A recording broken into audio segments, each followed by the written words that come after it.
San Francisco 49ers fresh off a primetime Monday Night Football win against the Los Angeles Rams. Another Winky Wednesday episode. We're going to get into everything going on with the 49ers, some statistics that I think are telling about this team as we roll into week number 5 and a road trip for those San Francisco 49ers coming up on today's episode right now. You are Locked On 49ers, your daily San Francisco 49ers podcast, part of the Locked On Podcast Network, your team every day.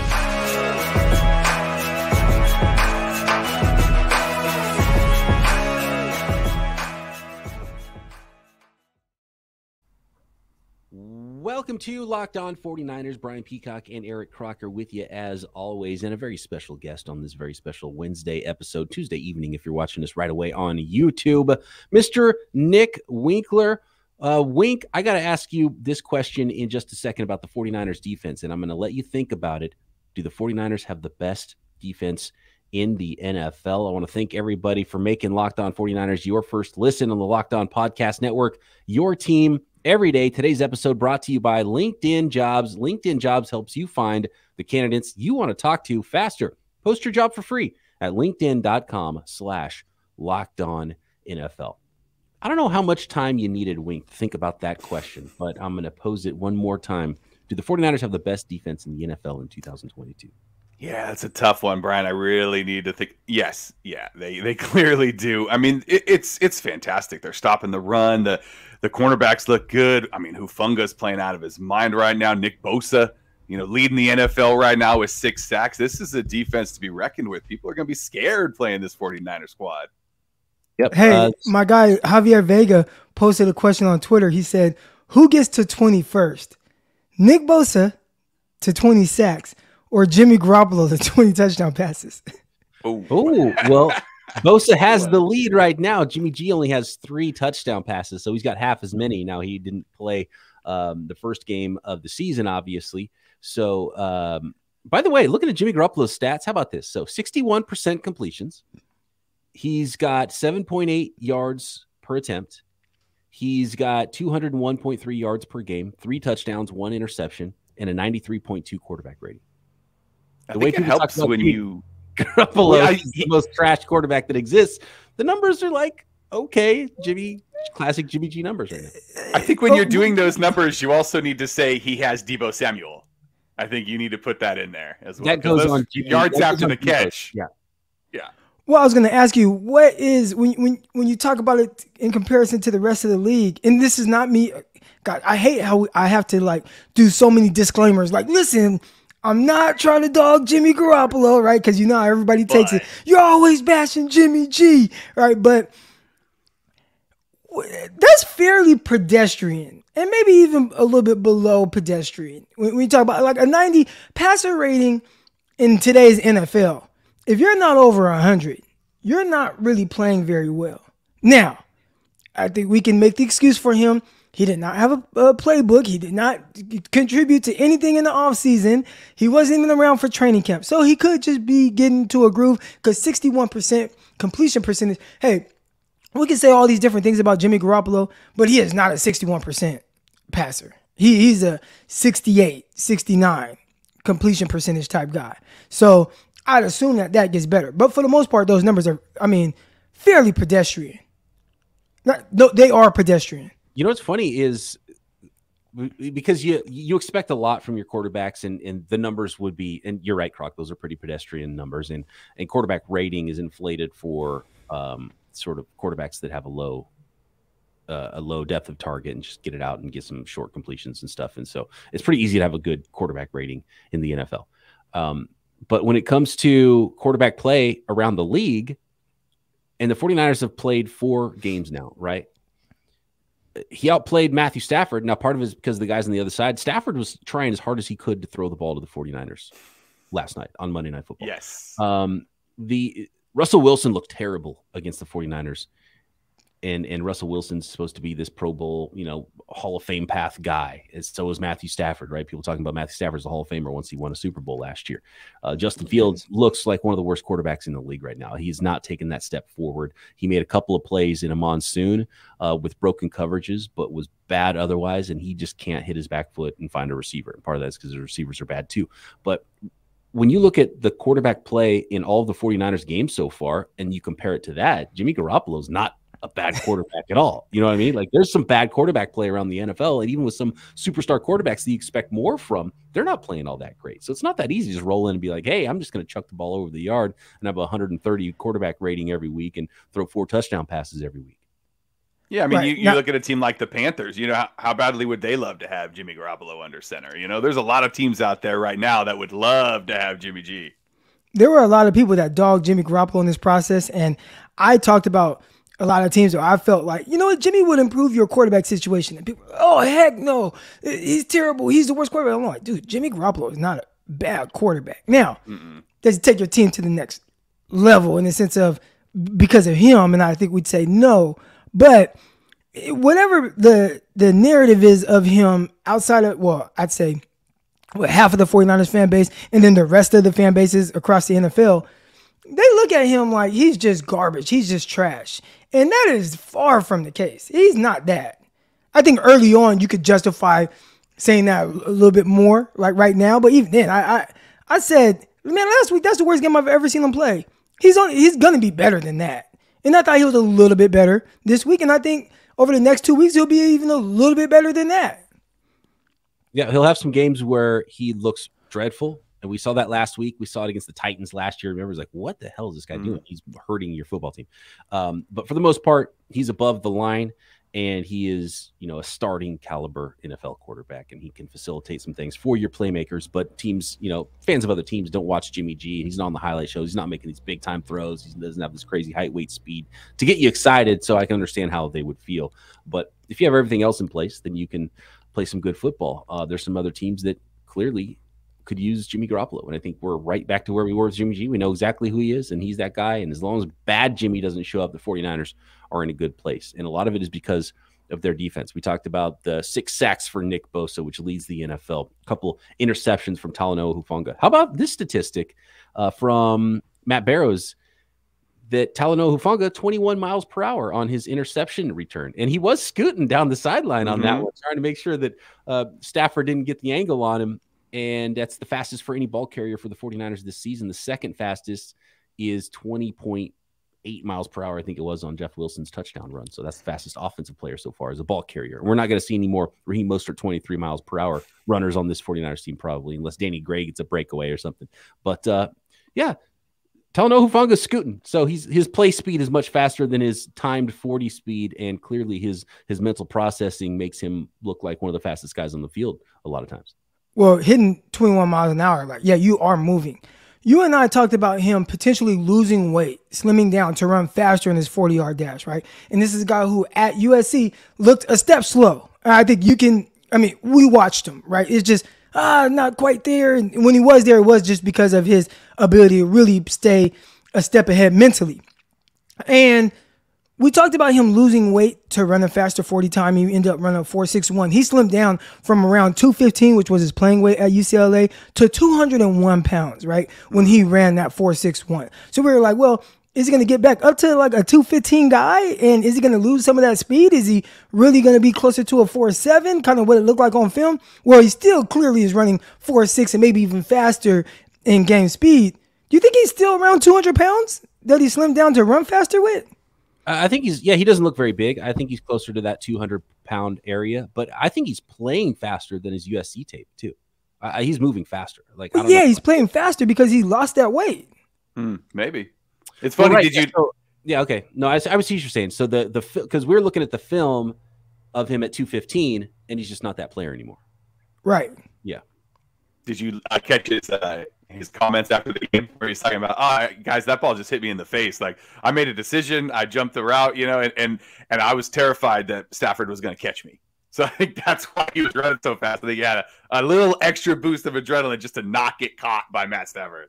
That's how guys pull hammies, man. I'm glad he didn't pull something. And that was the part, too, where I'm like, he looked like he was moving, but is he running fast because he's running away from Matthew Stafford, or is he just fast because he's fast and clearly 21 miles an hour? He's just might be kind of fast. Yeah.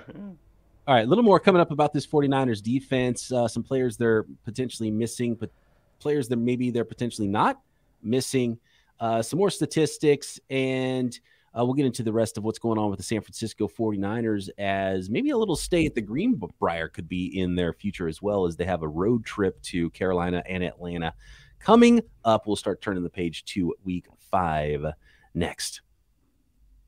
As you gear up for fall, you need the right people on your team to help your small business fire on all cylinders. LinkedIn Jobs is here to make it easier to find the people you want to talk to faster and for free. Create a free job post in minutes on LinkedIn Jobs to reach your network and beyond of the world's largest professional network of over 810 million people. Yeah, you're on LinkedIn. I'm on LinkedIn. You know how many people are on there.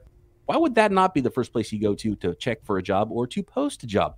All you do is you add that job to your purple hiring frame to your LinkedIn profile to spread the word that you're hiring, so your network can help find the right people to hire and interview, all much faster and easier. Simple tools like screening questions make it easy to focus on the right candidates with the right skills and experience, so you can quickly prioritize who you'd like to interview. LinkedIn Jobs helps you find the candidates you want to talk to faster. Did you know every week nearly 40 million job seekers visit LinkedIn? Post your job for free at linkedin.com/lockedonnfl. That's linkedin.com/lockedonnfl to post your job for free. Terms and conditions apply. Thanks again, everybody, for making Locked On 49ers your first listen every day. Make sure you check out NFL key predictions every Friday on Locked On NFL. Locked On's local experts give you the inside scoop on the 5 biggest games of the NFL weekend, including Sunday and Monday Night Football, plus betting advice from the field's leading experts, BetOnline. Follow NFL key predictions every Friday on Locked On NFL, available on the Odyssey app, YouTube, and wherever you get your podcasts. All right, gentlemen, the 49ers defense right now is tops in the league in almost every metric. You want to go advanced, you want to go DVOA, they're at the top ahead of the Buffalo Bills, points against. They're playing at a super high level right now. And we talked about how Hufanga's playing so well. The defensive line is deep. Javon Kinlaw not in the game. Didn't miss him, really, on Monday Night Football, right? I didn't notice that Javon Kinlaw wasn't there. They got some production from their interior guys. Tashawn Gibson could have had an interception. Hufanga's making plays. This is the one that's getting me, is Jimmy Ward.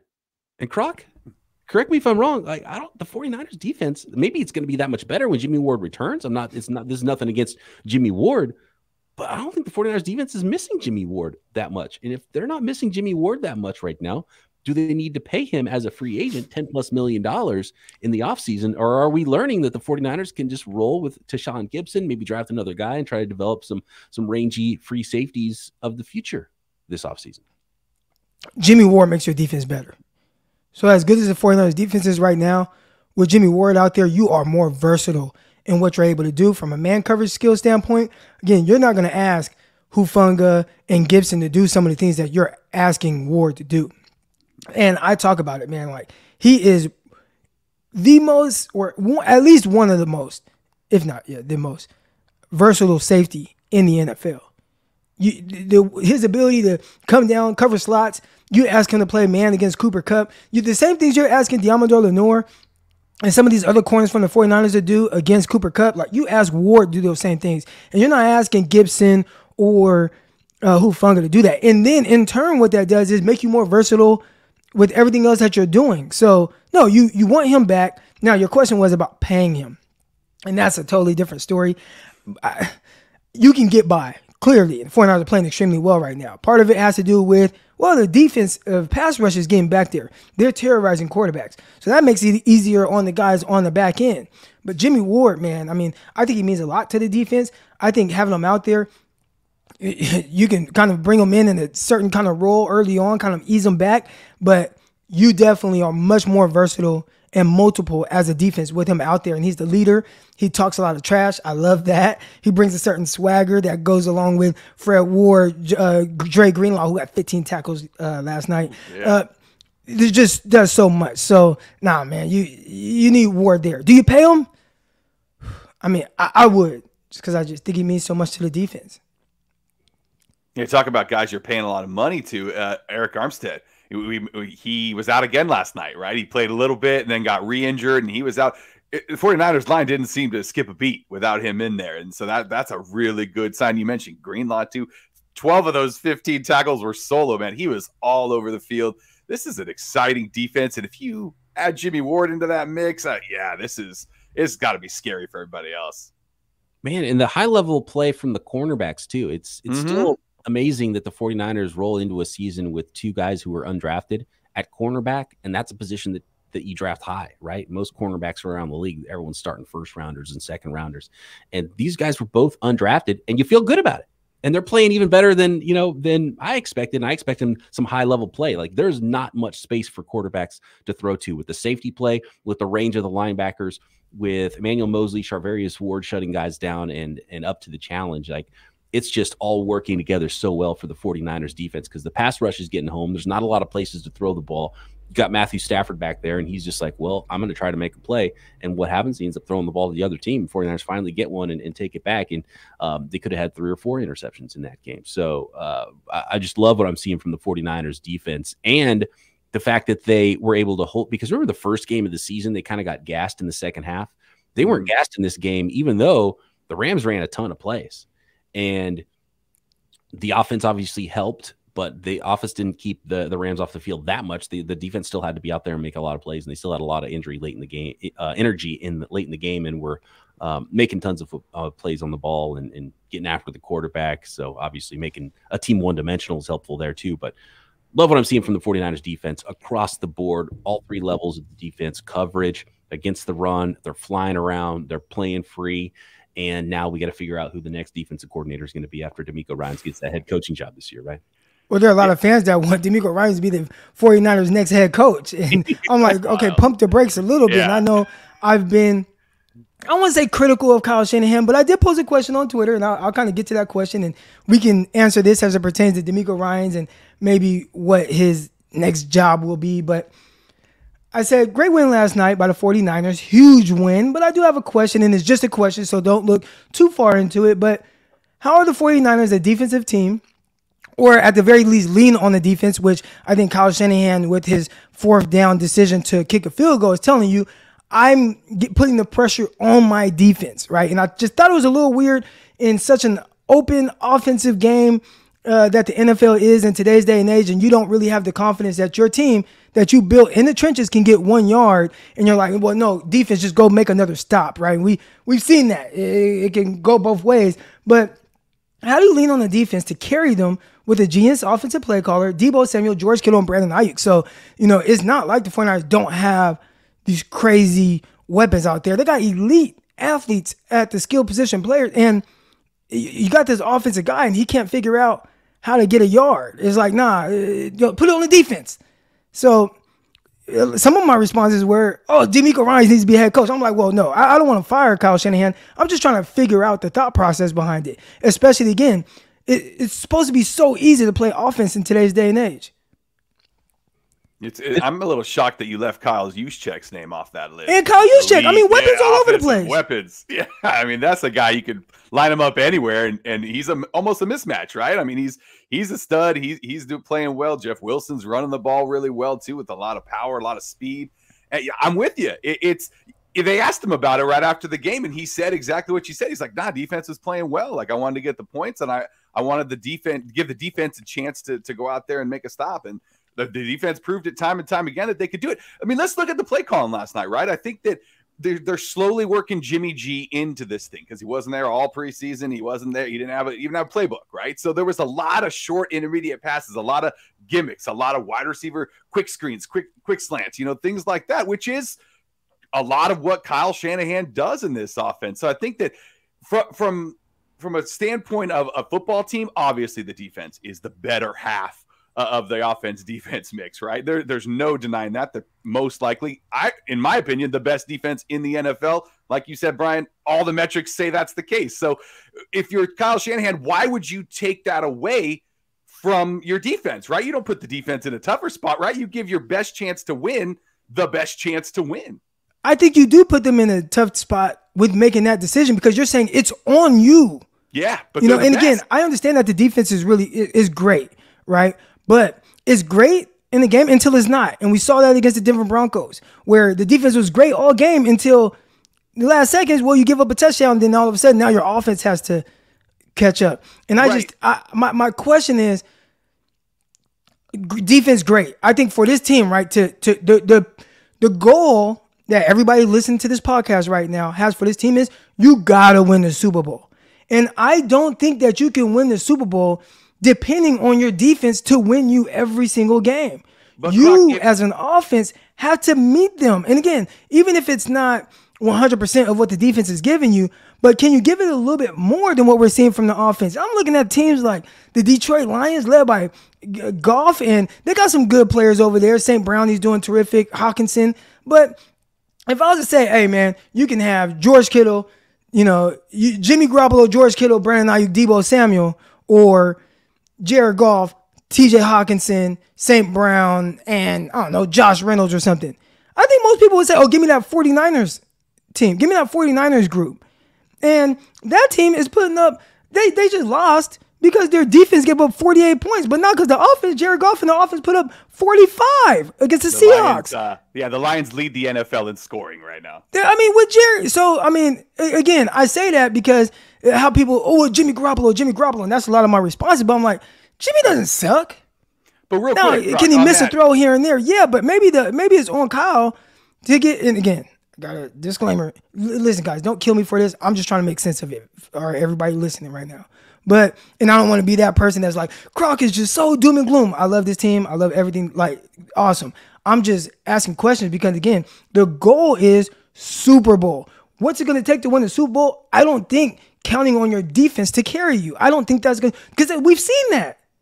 We've seen the defense try to carry this team. You lost a Super Bowl to the Kansas City Chiefs because your defense holds them to 10 points, and then all of a sudden your offense just can't make a play. At some point, the offense has to. Can you help carry this team as well?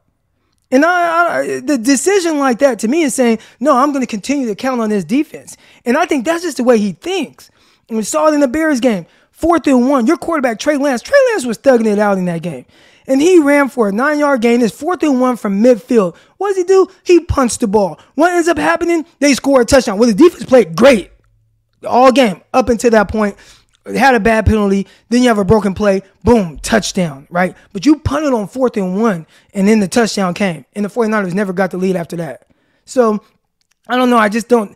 I think that's the way Kyle thinks. Oh yeah, Jaleel, my defense, they're great. Kyle, they brought you here. If they want a defensive guy or whatever, then they could keep Robert Saleh. They could keep DeMeco Ryans. We're supposed to be counting on you to take this offense to the next level, and you have the weapons. People say, oh man, look how this team is built.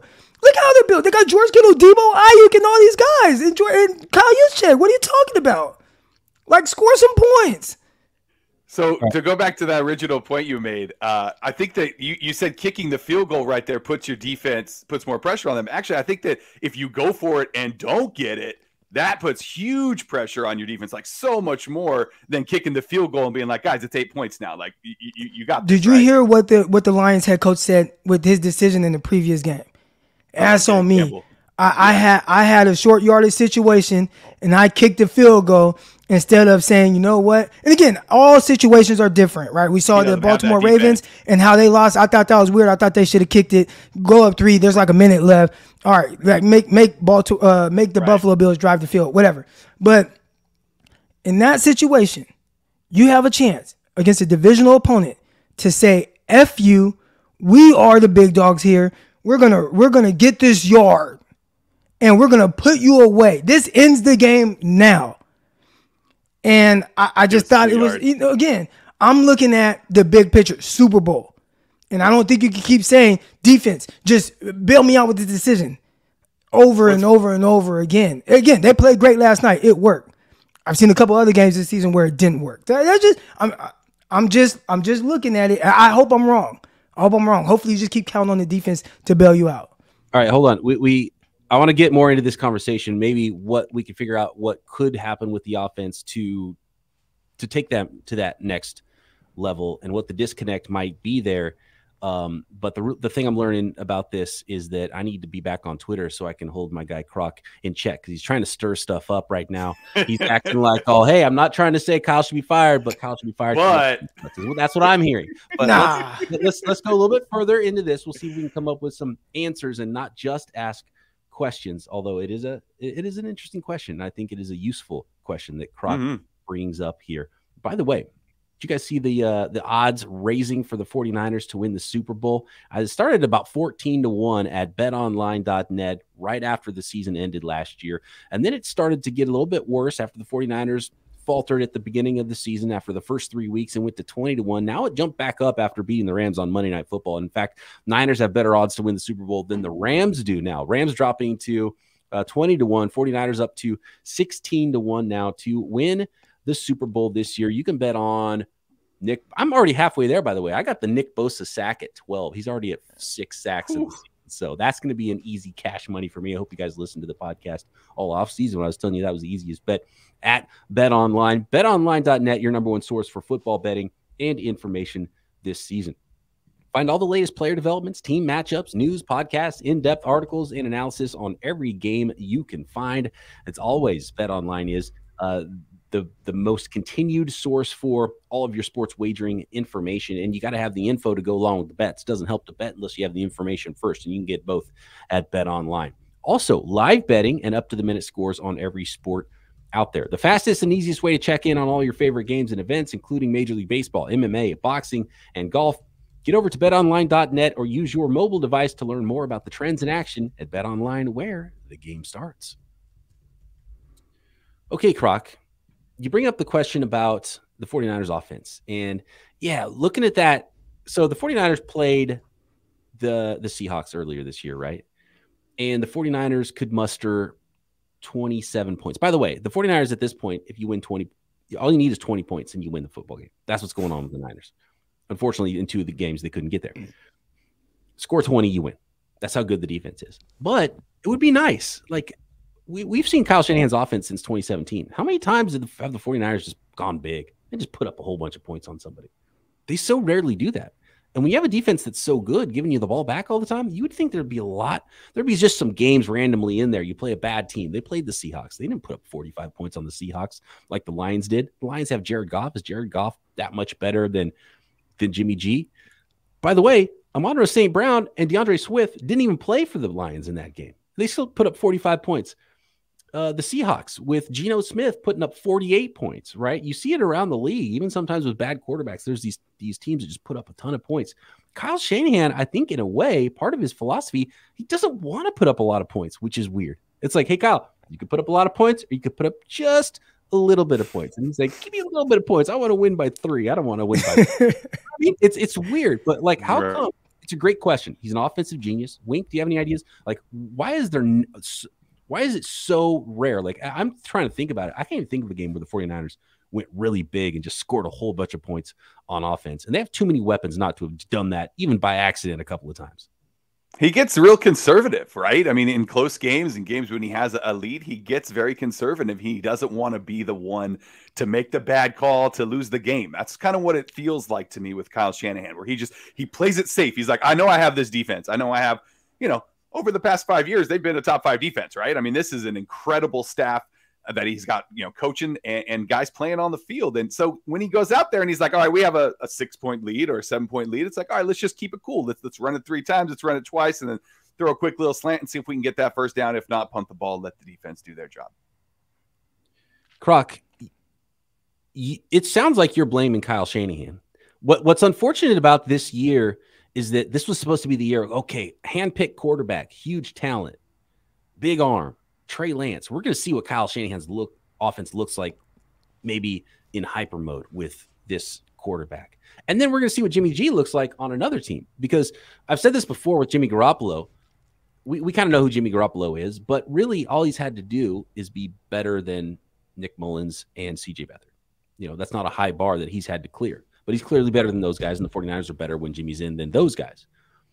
And we know he's not as good as Tom Brady, right? So there's the gap between Tom Brady and Nick Mullins is sizable as far as historical NFL quarterbacks go. And we know that Jimmy G's in there somewhere, but like, where is he in there, right? And we still don't know. And now with this season, the way it's gone, it's Jimmy G and Kyle's offense again. Is it possible that Jimmy G is just not that good? He's just barely better than Mullins. And at some point, we're going to have a Trey Lance that's in this other chasm between Tom Brady and Jimmy Garoppolo, and the offense is going to take off? Or are you putting it on Kyle? Or are the weapons maybe not as good as we think they are, too? Like maybe obviously Deebo with the ball in his hands is special. Like he made that play last night. Kyle didn't make that play. Jimmy didn't make that play. Deebo Samuel made that play, right? So Deebo creates a ton on his own, but Deebo also doesn't create a ton of separation. Only is the best down the field receiver. I think we've talked about on this podcast how we'd like to see a little bit more from Brandon Ayuk as a receiver on all three levels. You know, where's his trump card? Where does he win the most? Still not seeing that regularly enough. George Kittle, I think, is obviously better with the ball in his hands than maybe creating a ton of separation. He wins differently than someone like Travis Kelce does. It's not like automatic where you're like, okay, it's third down, you're going to be open and I'm going to throw you the ball. You know, he doesn't separate that easy compared to some other guys, even though he's a really good tight end. So it does look like the 49ers have a lot of weapons and should be a lot better. Where can they improve? Like, what's the thing that's holding them back from being a really good offense? Because in year 6 under Kyle Shanahan, the offensive genius, you're right, Croc. When you have a defense that good, the offense should be better than it is, to the point where the 49ers should be rolling teams with a defense this good and a genius head coach, offensive coordinator. Maybe I give Jimmy Garoppolo too much credit. And again, there's a lot of people that think everybody hates Jimmy Garoppolo. I don't. I think he's a legit starting NFL quarterback. I went out there and said, hey, man, Jimmy G, if he's starting right now, it gives you a better chance to win than Trey Lance, at least as far as what we know, right? As far as what we know. And I think coming to his defense and maybe the way I'm seeing things, how they're playing out, maybe I'm giving Jimmy Garoppolo more credit. Maybe he's closer to what other people say about him than what I think about him in theory. And it could be as simple as that, as to why the 49ers don't do more offensively. I just don't look at a quarterback. I don't look at him as a quarterback that just isn't good or is just a hair better than Beathard and Mullins and Hoyer. I think he's a tier above that. I think he's in the same tier as guys like Kirk Cousins and stuff. And now I could be wrong. And maybe because, Croc, you look at it like that, but he's not. That's why we have to play the way that we do. And if that's the case, then I get it. And I guess all the signs point to that, because I've always said it like, well, Jimmy Garoppolo doesn't blow teams out. The run game and defense does. And I think the counter to that would be a lot of people say, well, Croc, that's how the team is built. And I'm just like, man, I know. I think this team is built with explosive players that should be putting the ball in the end zone a ton. And then you said about maybe overrating those guys. And maybe there's something to that. But again, I just look at these guys like, I'm not stupid. Like, I didn't just start watching football yesterday. I think these pass catchers are pretty dang good. And we talked about 3 of them, Kittle, Ayuk, and Deebo. But yeah, like Winky said, you got Juszczyk in there too, who's a very dynamic Swiss Army knife. So maybe it is. I don't know. I'm trying to make sense of it. And again, I got somebody on Twitter always complaining about some stuff. Just enjoy a win. And it's like, dude, like the win is cool. But I don't think the 49ers are playing for a win and when I say playing, like obviously you have to win these games. But the goal is Super Bowl. And that's what I'm looking at. And I'm looking at like, well, this is not a Super Bowl winning offense right now. The Super Bowl defense, of course. Yeah, hell yeah. The offense isn't a Super Bowl playing offense right now. And if you have to depend on the defense to play lights out every single game, that is just a tough way to win in today's wide open offensive game. I don't understand that. And then when you have Kyle and you have all these players that are terrific, I feel like you should be putting up more points. Wink, do you think there's anything to the loss of assistance the 49ers have gone through? Because one of the reasons that I think the 49ers have been so good under Kyle Shanahan is that he's really good at identifying assistant coaches and hiring really good coaches. And a lot of them have gone on and done other things. And, there's that Shanahan tree that's kind of growing, and it's like defensive coaches too. And we're going to see a second defensive coordinator go become a head coach under Kyle Shanahan, right? And so there's a new group of assistants, and are those guys still developing as well? So it's like, you kind of have an offensive line that's a work in progress. And then you're maybe limited at quarterback. And then now you have a bunch of offensive assistants because you lost a bunch of dudes. And now you're trying to groom a new quarterbacks coach who's never done it before, and Brian Greasy. And you're grooming new wide receiver coach. First time Leonard Hankerson's been a wide receivers coach, and so on and so forth. So you have a lot of new coaches. Is there, do you think that there's something to not just Kyle being a coach and running the whole thing, but just to some losses and some development of the assistant coaches on the staff? Yeah, I mean, let's not forget that Mike McDaniel was the offensive coordinator of this football team last year, and he did an amazing job, and they did not replace him. So there is no offensive coordinator right now, right? So there's nobody in there helping Kyle actually making the play calls, although, there's a lot of speculation that Kyle still made all the play calls. But regardless of what that is, yeah, when you lose a guy like Mike McDaniel, you lose a guy a couple years ago like Robert Saleh, those are big shoes to fill. But then the guys that he's putting in there and the guys that, John Lynch is surrounding him with, it's been fantastic. It's been phenomenal. It's been one of those things where you're like, here's where the regression happens, but then it doesn't. And so I think the regression right now, I don't think it's on the coaches right now. I don't even think it's on Kyle right now. I think it's right now on Jimmy getting up to speed. You saw it with Kittle too. He missed a couple of games and now he's getting up to speed too. I think that once these guys start to gel, the offensive line, right? McKivitz goes out too. And it's like, another guy. Like and they're cycling at right guard. And so there's a lot of moving parts right now on this offense. And I don't think we can get too worried about, oh no, the sky's falling for this offense, because it's not. I think they're making smart play calls. I think they're doing what they need to do to win football games right now. But Croc, you're 100% right. This team is Super Bowl or bust. If they just make it to the playoffs, or if they don't make the playoffs, like, this is a lost season. This is a team with a defense like this, with expectations coming in off of last season, off of, when you combine the last 3-4 seasons, this is a team that a lot of people out there expect to win. And that includes the fan base. That includes me. That includes you guys, right? We expect this team to take it to the next level. And so when they do stumble, or they do kind of, shift it into low gear on offense, these questions, that I think it's a super valid what you ask, Croc. I really do. Like, I know you're not trying to stir things up. It's valid. Essentially, I did, but I'm just going over what's in my head. Yeah. So you got people thinking like I don't enjoy a win. Right? Like, dude, nobody was more turned up than me. I'm on the thing. I'm getting in spaces. I'm talking trash. I like F the Rams, So I'm really excited about the win. I'm just looking at it like, okay, great win, but man, there's just something weird going on here. You scored 17 points offensively, and it's like that. What's that? But and then you had an opportunity. It just looks a little weird. It looks a little weird. That's all I'm saying. And I hope I'm wrong. And 49ers go out against the Carolina Panthers or whoever they play next week, Panthers or Atlanta, whoever it is, and go out and they score 35 points. And they're like, all right, Croc, see, you always tell everybody calm down. You always tell everybody relax. You need to relax now because look at what the offense did. I hope that's the case. And Croc and I do, one of the most important things we do here on Locked On 49ers is to prop up the fan base and make them realize that it's not the end of the world if the 49ers have a bad game and lose a game. It's also to keep them in check when they get a little too high and mighty. I like that. You still only scored 17 points on offense. You don't want to get into the postseason again, and all of a sudden the offense lets you down, and the defense does its job, and you can't advance and go where you want to go, which is Super Bowl if you're the 49ers. And how about this as a thought starter for maybe another episode? And let me know what you guys think in the comments on Twitter or the comments on YouTube. So Mike McDaniel, offensive coordinator, but Kyle's still the play caller. And now Mike McDaniel gets a head coach job, gets a chance to call plays somewhere else. What does he do?